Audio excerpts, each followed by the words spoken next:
Good evening, and welcome back to the broadcast. I'm Professor John Dobra.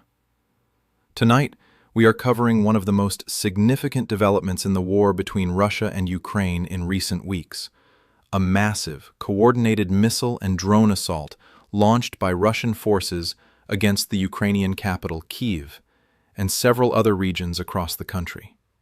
According to Ukraine's Air Force, Russia launched a combined wave of ballistic missiles, anti-ship missiles, and more than 140 attack drones overnight. This was not a random or isolated strike. Ukrainian officials say their air defense systems were already on high alert, anticipating exactly this kind of attack, and what followed was hours of explosions, fires, and emergency response across multiple cities. Stay with us as we break down exactly what happened, what weapons were used, what the human and infrastructure cost has been, how Ukraine's defenses actually held up under pressure, and what officials on both sides are saying about where this war is heading next. Let's begin with the scale of this attack because the numbers here are staggering. According to Ukraine's Air Force, Russia launched a total of approximately 150 aerial weapons in this single overnight assault. That total broke down into a mix of weapon types: 2 Zircon and Onyx anti-ship missiles, fired from Russia's Kursk region, 6 Iskander ballistic missiles, launched from the Bryansk region, and more than 140 attack drones, including the now familiar Shahed-type drones, along with Gerbera and Italmus models, as well as decoy drones, sometimes referred to by Ukrainian forces as parodia drones, designed specifically to confuse air defense systems and draw fire away from the real threats. This combination of real missiles, real drones, and decoy drones is a tactic Russia has increasingly relied on throughout this war, overwhelming air defense networks with sheer volume so that even highly capable systems struggle to track and intercept everything at once. Military analysts have described this as a deliberate saturation strategy. Flood the skies with so many objects that radar operators and missile crews are forced to make split-second decisions about what to engage and what to let through. Now here's the part of the story that's drawing significant attention: Ukraine's air defense response. Ukrainian officials say their air defense network, which includes fighter aircraft, anti-aircraft missile units, electronic warfare systems, dedicated drone hunting units, and mobile fire groups, was actively engaged throughout the night. According to the Air Force, Ukrainian forces intercepted one of the anti-ship missiles, all 6 of the ballistic missiles that were launched, and roughly 125 of the attack drones. Despite that level of interception, officials confirmed that at least 1 missile and around 14 attack drones still made it through to their targets, striking across 11 separate locations. In addition, debris from intercepted missiles and drones fell across 13 additional sites, meaning even successfully intercepted weapons caused damage and disruption on the ground. Officials also noted that the attack didn't end with the initial wave. Several drones remained active in Ukrainian airspace well into the morning hours, prolonging the threat and keeping air raid sirens active across the capital for an extended period. It's worth pausing here to explain how this layered defense actually works, because it's more complex than many viewers may realize. Fighter jets are typically used to intercept threats at longer range, before they even approach populated areas. Surface-to-air missile systems, including Western-supplied Patriot batteries and Iris-T systems, handle higher-value or faster-moving threats like ballistic missiles. Mobile fire groups, often consisting of soldiers with shoulder-mounted weapons and vehicle-mounted machine guns, are tasked with shooting down slower-moving drones at closer range. And electronic warfare units attempt to jam or spoof the guidance systems of incoming drones, causing them to crash or veer off course before ever reaching their target. Each of these layers has limitations. Patriot interceptors, for example, are highly effective but extremely expensive and limited in supply, which is precisely why Ukrainian officials have repeatedly pressed Western allies for more of them. Mobile fire groups are cheaper and more abundant, but far less effective against fast-moving ballistic or hypersonic threats. The fact that Ukraine intercepted roughly 88% of the weapons fired at it tonight is, by most military standards, a remarkable defensive performance. But it also illustrates the brutal mathematics of this war. Even a small percentage getting through, when the numbers launched are this large, still means real damage and real casualties. Kyiv was, once again, among the primary targets of this strike. According to the Kyiv City Military Administration, residents across the capital reported multiple explosions overnight after Russian forces launched ballistic missiles directly toward the city. The hardest-hit area appears to be the Darnitsky district, where authorities confirmed several fires broke out as a direct result of the strikes. Among the damage reported, a vehicle service station caught fire, another blaze erupted near a residential building, and a separate non-residential structure was also damaged in the assault. 2 people were reported injured in the immediate aftermath. But perhaps the most alarming discovery came after the explosions had stopped. Police and emergency services discovered the unexploded warhead of a Russian missile embedded in the ground, just meters away from a residential apartment building in the Darnitsky district. Let that sink in for a moment. An unexploded missile warhead lying just meters from where families live, sleep, and go about their daily lives. For residents in that neighborhood, the danger didn't end when the explosions stopped.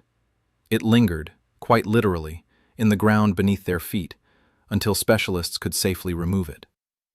Because of how close that unexploded warhead landed to civilian housing, authorities made the decision to evacuate the surrounding area immediately. Explosives specialists from Ukraine's national police, working alongside the state emergency service, were brought in to carefully remove the missile's warhead. The device was then transported to a designated site, where it was safely disposed of in a controlled detonation. This kind of operation is becoming disturbingly routine in Kyiv. Bomb disposal teams across the city have had to respond to unexploded ordnance again and again throughout this war. A reminder that even when a missile fails to detonate on impact, the danger to civilians doesn't simply disappear. It has to be actively, carefully neutralized, often in residential neighborhoods, sometimes within feet of people's homes.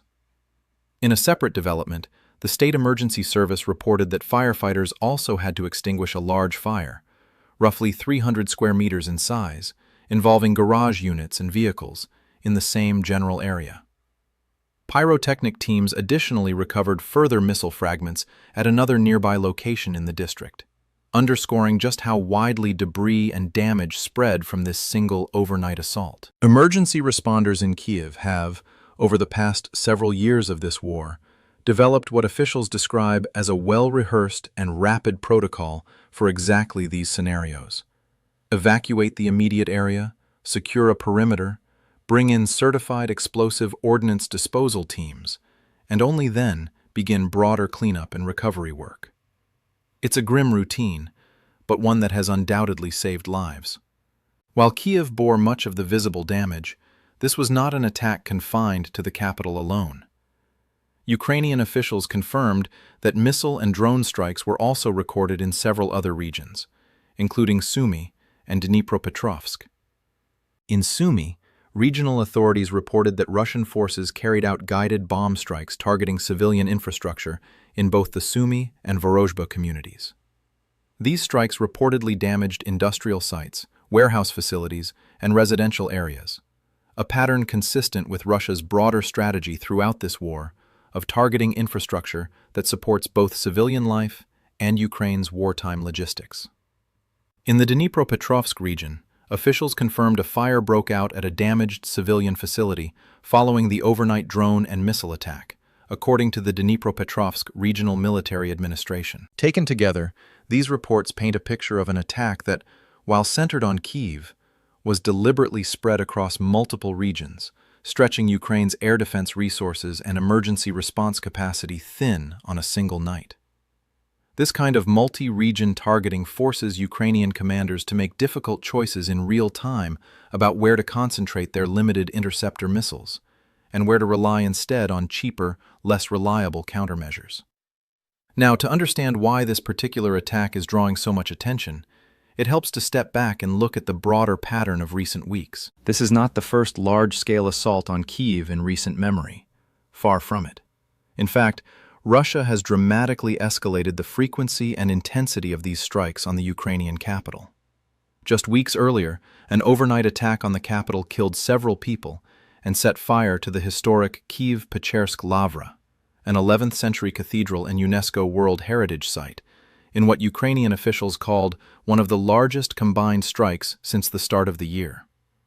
And before that, in early June, an even larger assault left dozens dead across Kyiv and the city of Dnipro, after Russia launched dozens of missiles and hundreds of drones in a single night, including, notably, a significant number of Zircon hypersonic missiles, among the most advanced weapons in Russia's arsenal. That earlier strike alone killed more than 20 people and injured well over 100, with a residential building in Kyiv's Podilsky district partially collapsing under the force of the impact. Russian officials have, in recent weeks, explicitly warned of what they called systematic strikes on Kyiv, framing these attacks as retaliation for strikes inside Russian-held territory that Ukraine has denied responsibility for. Ukrainian officials, in turn, have repeatedly accused Moscow of deliberately targeting civilian areas and infrastructure under the justification of hitting military or industrial targets. So tonight's attack fits into a clear and escalating pattern, not a one-off event, but the latest chapter in a campaign that has intensified significantly over recent weeks. Each strike appears larger, more complex, and more difficult to fully defend against than the one before it. It's also worth noting the broader backdrop against which all of this is unfolding. This war has now stretched on for more than 4 years, since Russia's full-scale invasion began in February of 2022. In recent months, fighting on the front lines has largely settled into a deadlock, even as both sides have shifted significant resources toward long-range strikes, Russia targeting Ukraine's power grid, infrastructure, and cities. Ukraine, in turn, stepping up its own strikes on Russian oil refineries and energy facilities deep inside Russian territory. Diplomatically, the picture remains complicated. Ukrainian officials have repeatedly appealed to Western allies, particularly the United States, for additional air defense systems, including more Patriot missile interceptors, to help close the gaps that allow attacks like this one to get through. At the same time, broader U.S.-brokered talks aimed at ending the war have, according to multiple reports, largely stalled in recent months, even as Washington's attention has been pulled toward other international issues. Meanwhile, Russia has continued to frame these large-scale strikes as targeted operations against military and defense industrial infrastructure, while Ukrainian officials and independent observers continue to document the heavy toll on civilian neighborhoods, residential buildings, and ordinary infrastructure that has nothing to do with the war effort. European leaders, for their part, have increasingly spoken about the need for the continent to develop its own independent air defense and anti-ballistic missile capabilities, rather than relying so heavily on American-supplied systems. That conversation has gained renewed urgency with each major strike on Kyiv, as European governments weigh both the humanitarian toll and the strategic risks of a prolonged, unresolved conflict on their doorstep. So where does this leave things going into the coming days? Emergency crews in Kyiv and the affected regions are continuing cleanup and recovery operations as we speak. Bomb disposal teams remain on standby for any further unexploded ordnance discovered in the aftermath. And residents in the hardest-hit districts, particularly in Darnitsky, are now left assessing damage to homes, vehicles, and local businesses. On the political front, expect renewed calls from Ukrainian officials for expanded Western air defense support, particularly more Patriot interceptor missiles, as Kyiv continues to argue that its current air defense capacity, while clearly effective in intercepting the majority of incoming weapons tonight, still isn't enough to fully shield the capital from attacks of this scale. And unfortunately, if the pattern of recent weeks holds, this is unlikely to be the last such strike. Russian officials have signaled their intent to continue what they describe as systematic pressure on Kyiv, while Ukrainian air defense crews brace for the next wave, whenever it comes.